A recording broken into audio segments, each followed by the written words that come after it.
Hey everyone, today we're going to dive deep into the Washington Commanders wide receiver group for the 2024 season. Yes, my friends, the receiver position is one of the biggest question marks for this team and could be the decisive factor for the success or failure of this campaign. Stick with me until the end because I'll bring you all the information, analysis, and of course, that pinch of opinion from a true fan who follows every play. But before we start, go ahead and hit that like button, subscribe to the channel, and turn on notifications because here you'll always stay up to date with the latest news about our team.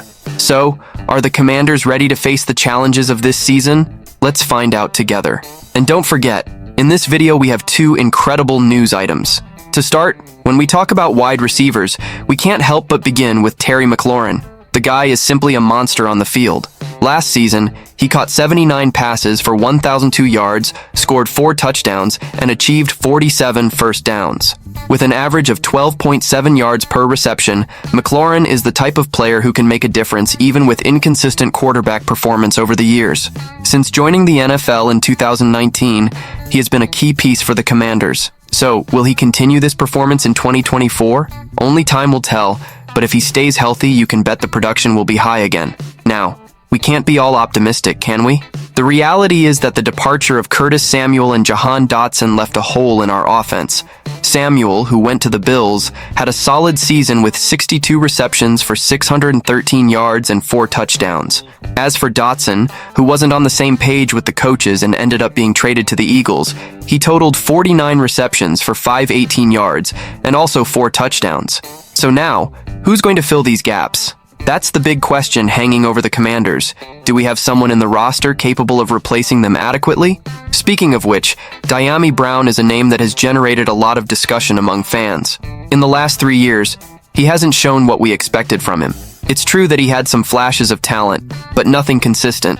Some say he has potential, that he worked hard in the offseason and training camp, but is it enough? So far, he hasn't been able to hold on to some balls that should have been caught, and that's concerning. However, the coaches, including Dan Quinn, have shown confidence in him. Is this confidence justified, or are we betting on a bluff? Another name that has emerged as a possible solution is rookie Luke McCaffrey. He brings an interesting physical presence to the receiver group. It's worth remembering that he only recently started playing as a receiver after spending the last 2 years playing quarterback at Rice.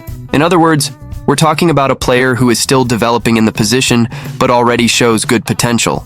Will he adapt quickly to the NFL pace and become an important piece for the Commanders?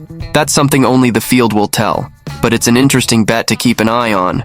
And we can't forget about Jamison Crowder and Byron Pringle. They're not the kind of receivers who will put up huge numbers on the scoreboard, but they're experienced and know how to play physical football, which can be useful in critical moments of the game. Moreover, both have shown willingness to contribute on special teams, which can be a differentiator for the Commanders. In a league as competitive as the NFL, having versatile players who can perform various functions is an important asset. Will this experience make up for the lack of numbers? We'll find out soon. And look, there's a name that might surprise: Olamide Zaccheaus. This guy impressed in the offseason and training camp and has considerable experience with 72 NFL games, accumulating 104 receptions for 1,492 yards and 10 touchdowns. He's shown he can make explosive plays, averaging 13.3 yards per reception last season. The big question is, will he be able to maintain this level of production wearing the Commanders jersey? He's already received more praise than Dotson in training camp, which is a good sign, but will that translate onto the field? And for those who like an underdog, there's also Noah Brown, recently signed after being cut by the Texans. He has a history of injuries, it's true, but he's also known for his competitiveness and physicality, qualities that the Commanders' coaches are looking for right now. Will he be able to stay healthy and establish himself as a key piece in the offense? It's a risky bet, but in such an uncertain receiver group, any new addition could become the surprise of the season. We still have Bryson Tremaine and Mitchell Tinsley, who returned to the practice squad. These are players who have been through other off-seasons and camps, so they're not exactly rookies in the league. They might not be the most talked about names, but who knows?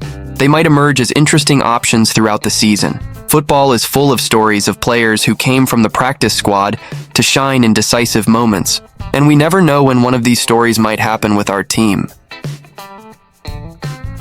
Now, we're going to talk about a bombshell that could completely change the Washington Commanders season. Stay tuned, because what's coming might be the turnaround we've been waiting for. First things first, go ahead and hit that like button, subscribe to the channel, and turn on notifications so you don't miss any updates. You won't want to miss this.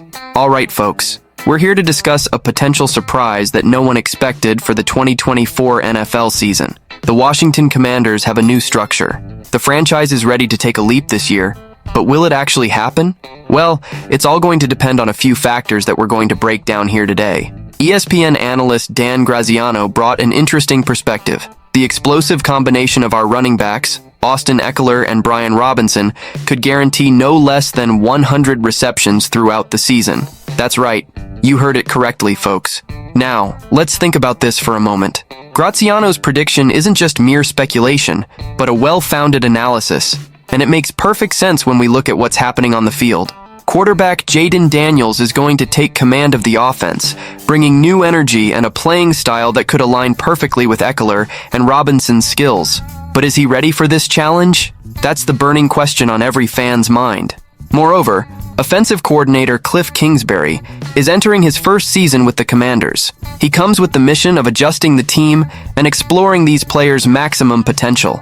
Kingsbury has a reputation for being creative and knowing how to move the pieces on the board well, but the pressure here is enormous. What will his strategy be?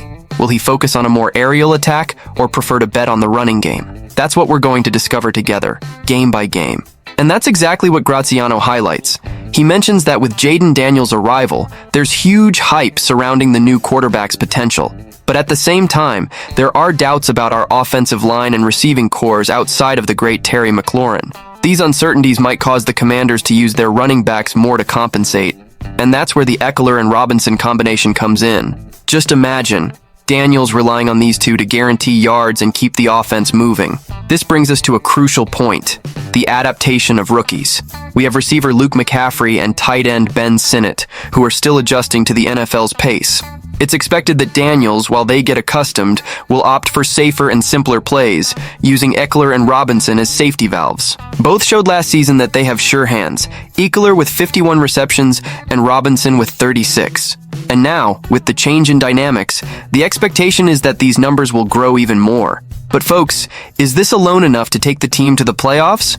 Kingsbury will have to be very creative. The opponent's defense won't make it easy, and they'll do everything to neutralize our main weapons. It's in this scenario that details make all the difference. With each snap, each play, the strategy needs to be almost perfect. There's no room for errors. The truth is that the Commanders have a big challenge ahead. They need to find a strong identity, something that differentiates the team and brings back that confidence, both for the players and for us, the fans. And this running back duo could be the key to that. Just imagine a game where Eckler and Robinson completely dominate the field, leaving opponents without a reaction. It would be incredible, wouldn't it? What do you think? Will this duo manage to reach 100 receptions and be the turning point for the Commanders? Or is something still missing for this strategy to work? Is Jayden Daniels ready? Will he be able to connect with Eckler and Robinson in a way that makes this duo shine? Leave your thoughts in the comments below.